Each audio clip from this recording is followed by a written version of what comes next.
full funding for border security over 10 years, plus a lot of other issues. So this is the funding for parts of government agencies for the next 8 months. And if it's going to take having a conversation about DACA in order to get some Democrats to vote for it, let's have that conversation. I think that's really what we're saying is, if you want to amend the bill, then come up with your amendments. If you don't like some things in the legislation, let's talk about what you want to take out.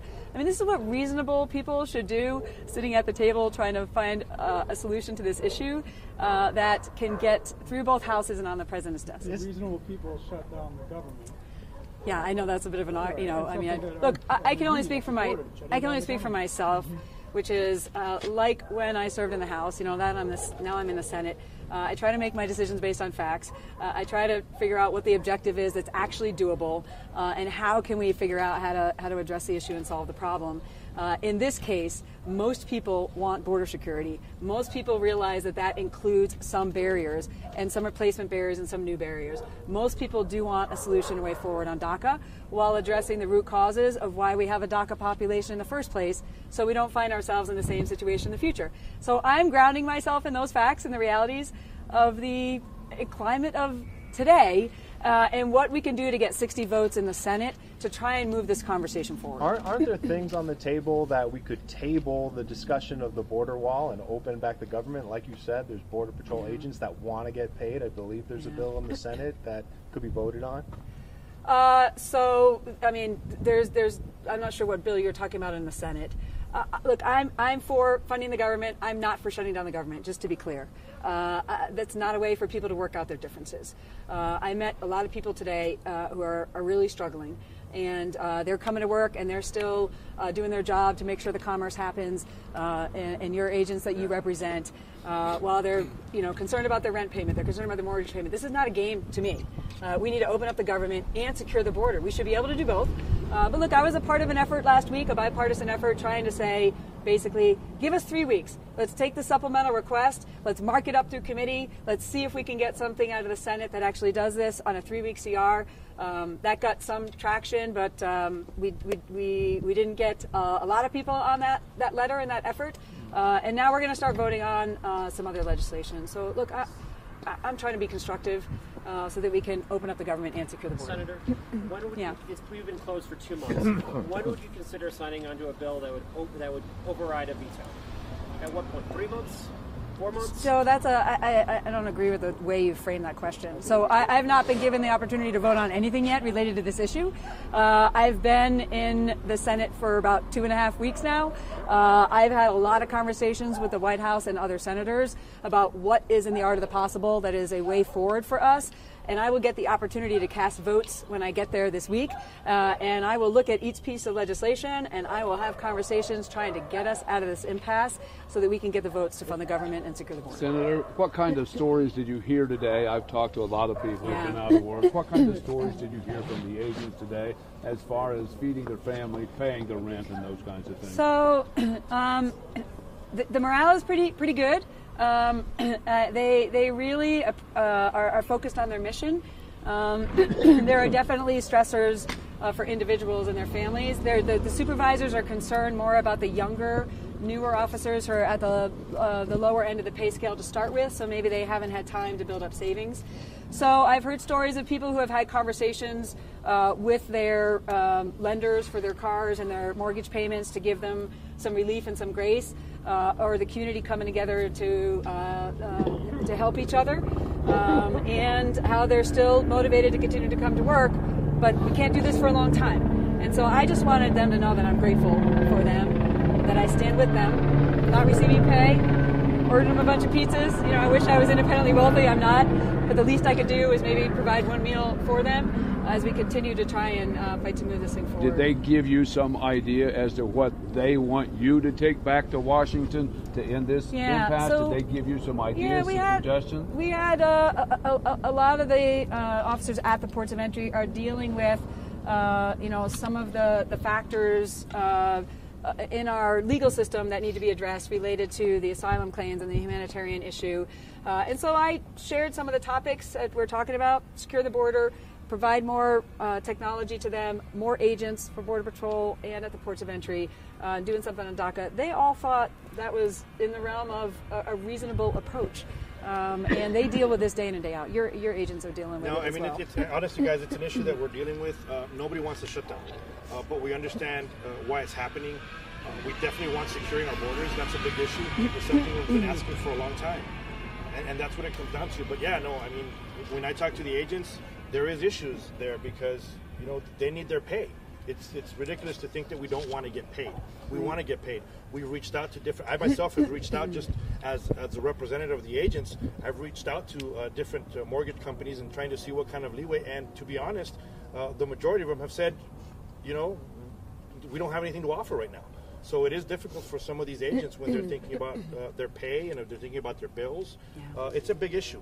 But border security is a big issue for us right now, too. I don't think we have a definition, and I've talked to former senators about this and congresspeople about this. We don't have a definition for what border security is, and until we come to a definition on that, we're just floundering, and that seems to be where we are. But the way I look at it is we need situational awareness and we need operational control, both between the ports of entry and at the ports of entry.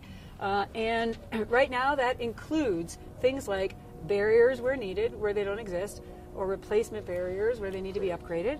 It includes agents, it includes access roads, it includes technology for situational awareness, the mobility for them to be able to quickly get to where they see the breaches happening. It includes infrastructure, from my perspective here. The Douglas Port of Entry, San Luis, and DeConcini all need to be upgraded infrastructure-wise. It includes the technology of being able to detect the hard drugs and the other contraband that's coming through. And then we got to be light on our feet because the cartels are going to change their behavior based on what we do. So we can't have such a bureaucratic process that we can't respond when they change their tactics to something else.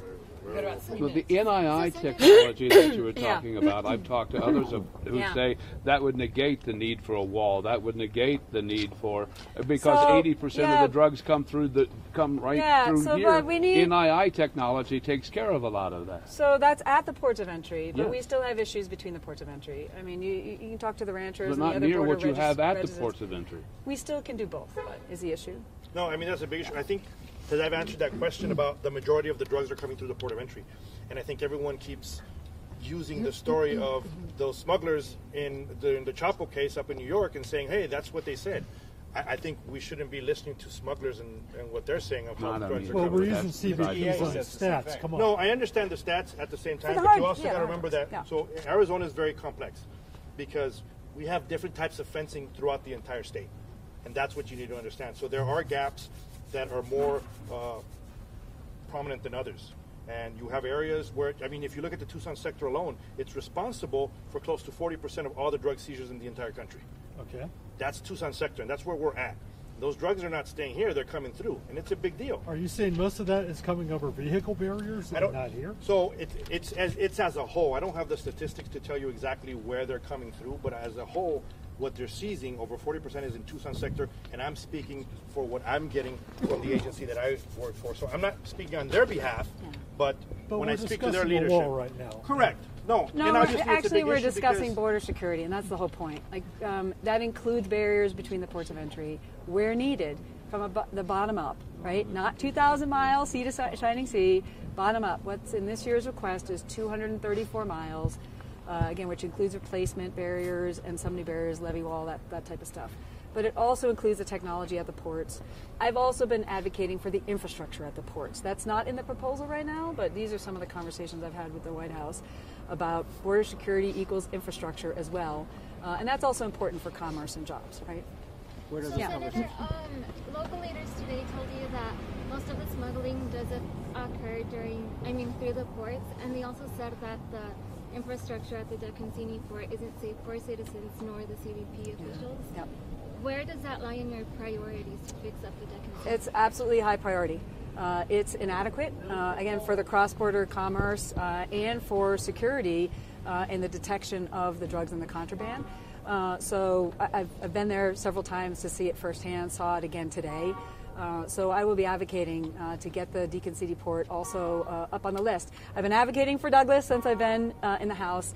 San Luis and Deacon City are also necessary for the infrastructure upgrades. One more question, guys. Senator, I know that you spoke with Mayor Garino today and some other local leaders. I spoke with him after he said that what he emphasized to you, his number one priority is taking down this concertina wire. He said that's bad for Nogales, that's bad for tourism, that's bad for their image, bad for business.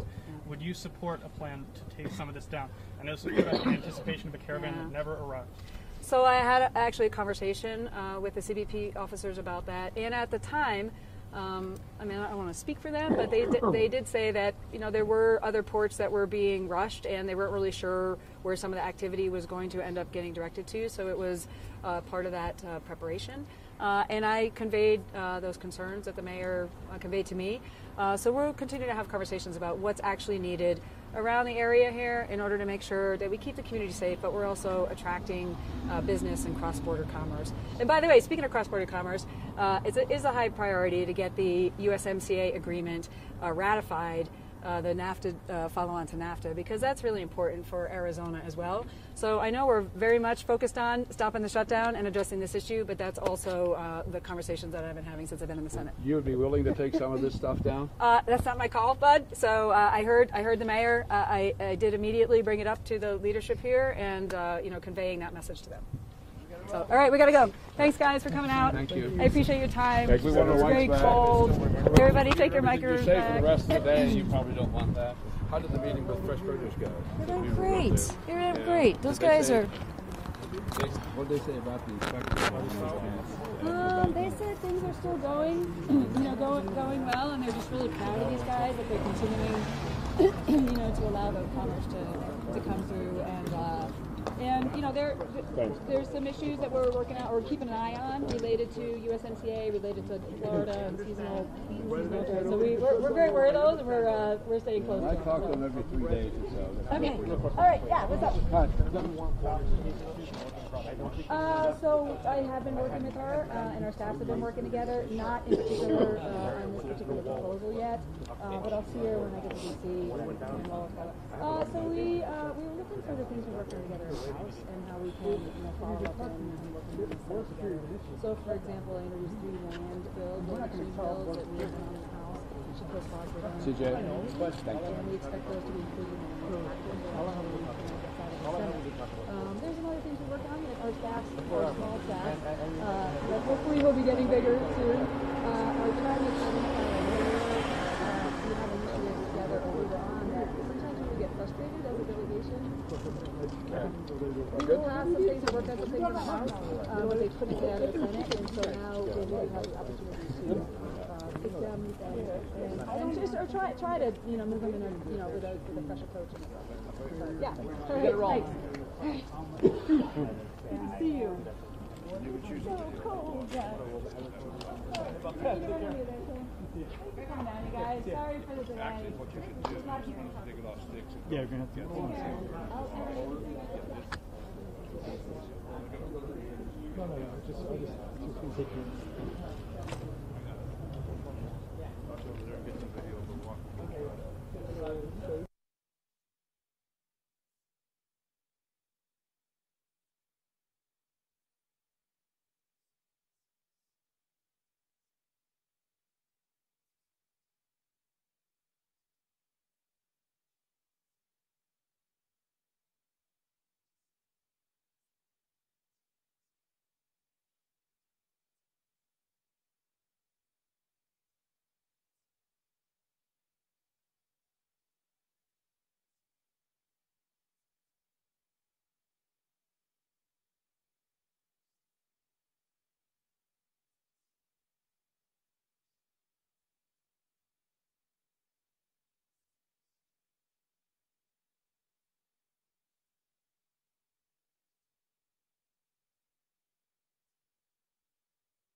Check 1 2 3 1 2 3. Check check. 1 2 3. Broadcast microphone check. 1 2 3 4 5 6 7 8 9 10. Okay.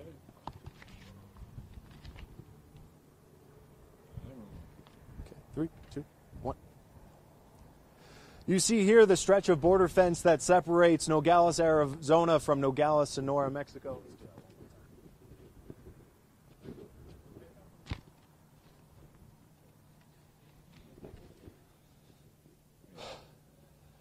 Three, 2, 1. This is the fence here that separates Nogales, Arizona from Nogales, Sonora, Mexico. This is where Senator Martha McSally addressed the media today. It is day 32 of the partial government shutdown. McSally visited the Mariposa port of entry in Nogales. She met with Customs and Border Protection agents working without pay for the last few weeks now. She thanked them for their patriotism and dedication of duty. She said she was doing a morale check and said she is doing her best to stick with them during the shutdown. All right. And that would be a soundbite.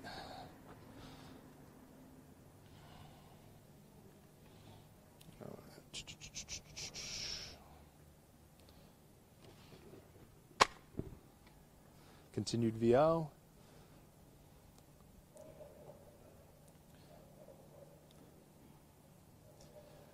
Last week, McSally joined her counterpart in the, sorry. All right, sorry about that. Go ahead. Sure. 3, 2, 1.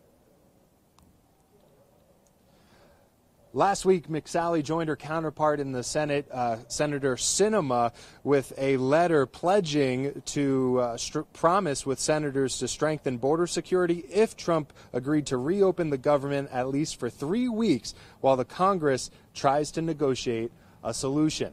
Reporting from Nogales, Brian Brennan, ABC 15, Arizona.